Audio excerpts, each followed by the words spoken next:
আমার শ্বশুর একটা বড় একটা বাজার থেকে কাতল মাছ আনছে, কিন্তু আমি দেখিনি। আমি দেখি যে আমার শাশুড়ি মাছটাকে কেটে ধুয়ে রেখেছে। তো মাছটাকে আমি আজকে চাল কুমড়ো রান্না করব, আর এখানে আমি ভেন্ডি ভর্তা করব। তো ভেন্ডি ভর্তা করার জন্য আমি ভেন্ডিটা ভাতের উপর দিয়ে দিব। এভাবে কে কে ভেন্ডি ভর্তা করে অবশ্যই কমেন্টে জানাবে। সবগুলো ভেন্ডি দিয়ে দিলাম। তো রান্না করার জন্য এখানে আমি সবকিছু রেডি করে নিয়েছি। একটা তাওয়াতে বেশ খানিকটা সর্ষের তেল দিয়ে দিলাম।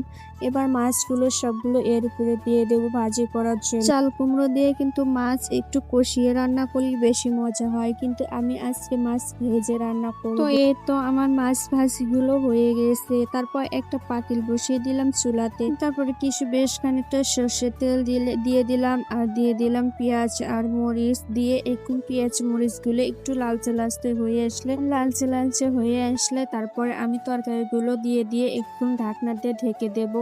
তরকারি দিয়ে ঢাকনাটা ঢেকে দিলেই আমার কাছে বেশি ভালো হয়।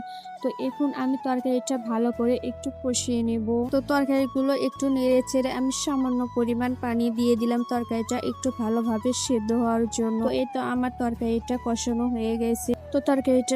হয়ে গেছে। এখন আমি পরিমাণ মতো পানি দিয়ে দিব এর ভেতরে। তো ঝোলের জন্য পরিমাণ মতো পানিটা দিয়ে দিলাম। দিয়ে এবার মাছগুলো আমি সবগুলো এর ভেতরে দিয়ে দিই। তো এই তো আমার তরকারিটার উপরে মাছগুলো দেওয়া হয়ে গেছে। এখন আমি তরকারিটা একটু জাল করে নেব।